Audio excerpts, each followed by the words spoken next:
And I've come to the conclusion, when I think of schools and school districts all throughout the United States, I think of the fact that realistically, no one would accomplish anything in their life if it wasn't for the teaching of a good teacher, if it wasn't for the counseling of a good counselor, if it wasn't for the care of a media specialist, if it wasn't for the care of someone doing intervention work, if it wasn't for the work that you do in your school district, there'd be a lot of people who would not achieve their goals and their dreams in life. So what I've come to the conclusion is this, that you all are very important people. You are all VIPs.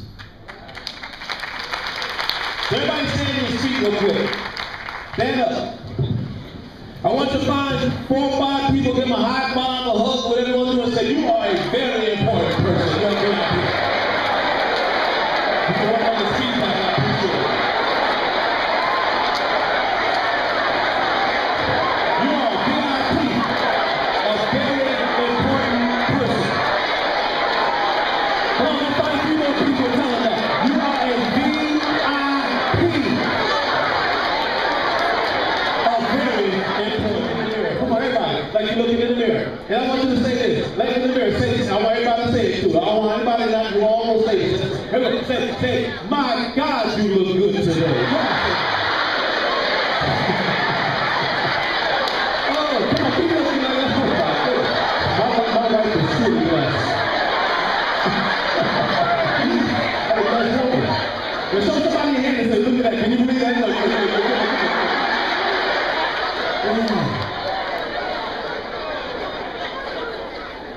Get somebody a high five and say, feel good about who you are. Get somebody a high five. Tell them, feel good about who you are. I'm the coach. That's how we do these high five. I'm the coach. You got to feel good about who you are.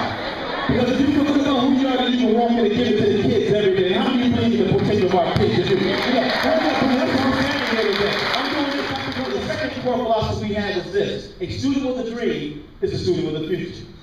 However, a student with a dream is fueled by a caring adult who believes in their dreams. Absolutely amazing.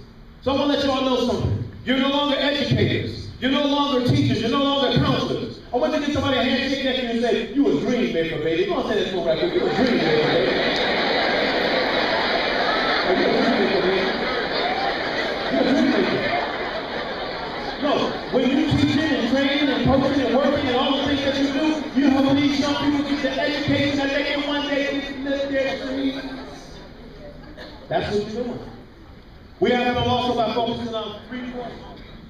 Help our young people get that sense of identity. Identity is a powerful tool. I was born and raised by a mother. Matter of fact, to be quite honest with you, I was born and raised by a single mom. My father left home when I was a young boy, but my mom was a crazy mama. Anybody had a crazy mama like I had growing up? I'm telling you, my mama was great. When she told me to be in the house by 6:30, I better be in the house by 6:15. She didn't bonafide grace. She was so proud of me when I was a young boy. She said, son, I just want to let you know, I'm so proud of you. You're a football player. Look at your boy. You got muscles ripping all out your side. Look at you, man. Everywhere I go, people talk about you. Son, I'm so proud of you. But baby boy, let me let you know something. Don't you ever forget this. If you're not in this house by 6:30, every night, it's on. And I thought I flexed on her one time. I flexed a little bit. Said, you don't know, so intimidate my mom a little bit. Flex. 6:30, man. So I flexed like this, and I said, Mom, not everybody is in the house at 6:30. She grabbed me by my shirt like this, pulled me down. I said, I beg. She said, I beg to differ. I know one person that's going to be in at 6:30, and I'm looking right at her. Let's give crazy mamas a hand clap. I'm standing up for the ladies that crazy mama. She talked to us about identity. She said, nobody tells you who you are. I'm almost done. I'm going to wrap this up in a few minutes. And so I remember one time I was going to, that's always stayed in my mind. So I remember one time I was going to speak at the Virginia Closing the Achievement Gap Conference. And to be quite honest with you, I was looking pretty good that day. Oh yeah. I had on a nice suit, I had a nice pair of shoes, and I was going to speak at the Virginia Closing the Achievement Gap Conference. So I was in my hotel and I grabbed my briefcase and I went out the door and went down the stairs, went to my car and, get ready to go out, and I realized I left something up in my room. And so I got out of the car, grabbed my briefcase, got back on the elevator, and keep in mind, we're talking about identity. And when I got on the elevator, there was this nice lady who somehow thought that this guy in his nice suit, nice pair of shoes, and a briefcase she thought that I was a thief. Now, ladies and gentlemen, let me look. Do you think I look like a thief? Man, the way you're looking at me, I don't know. I'm questioning. Possibly. And the reason why I know that she thought that way is when I got on the elevator, she had a purse right here. She took that purse, she snapped it, said, put it over here, and she looked at me like this. And so I was standing over here, keep in mind we're talking about identity. I was standing over here, and I noticed that move. Now, I thought about it, and I said, I had two options. Option number one is I could ignore it. Or option number two, I could have a whole lot of fun. Anybody want to have this big idea with option what door I walk through? Door number two. And so, this is what I did. And guys, y'all sit tight, ladies, I'm going to need your help. But guys, you will not be able to relate to this. When I see Janet holding that purse, was looking at me one time, I squatted up like this and I looked at her like this. And ladies, this is where I need your help. And I looked at her and I said, man, you don't have to worry about that purse. Here I need y'all, ladies, because it doesn't even match my shoes. Come on, ladies.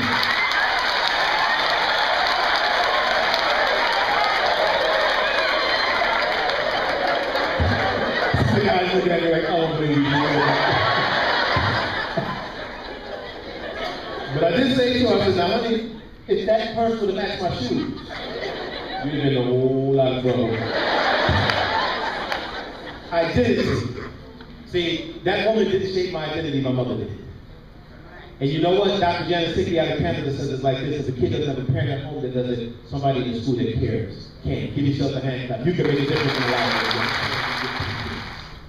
I believe you with marching orders. You know, you got to do a speech, you got marching orders.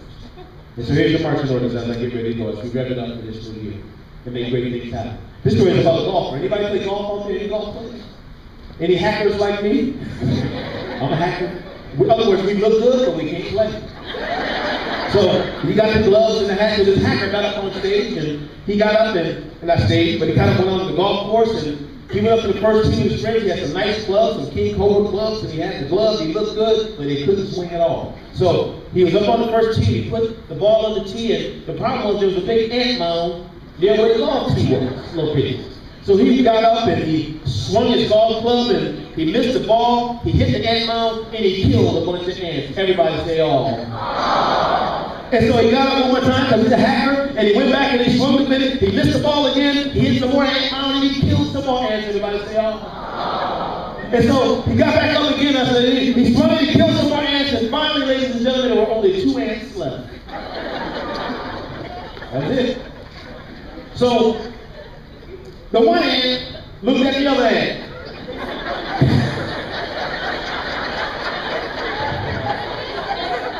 He said, man, don't look too good for us. What do you think we should do? Well, the one ant looks back at him and say, hey man, it's quite obvious to me. If we're going to survive, we better get on the ball. And you know what? Get on the ball. Thank you so much.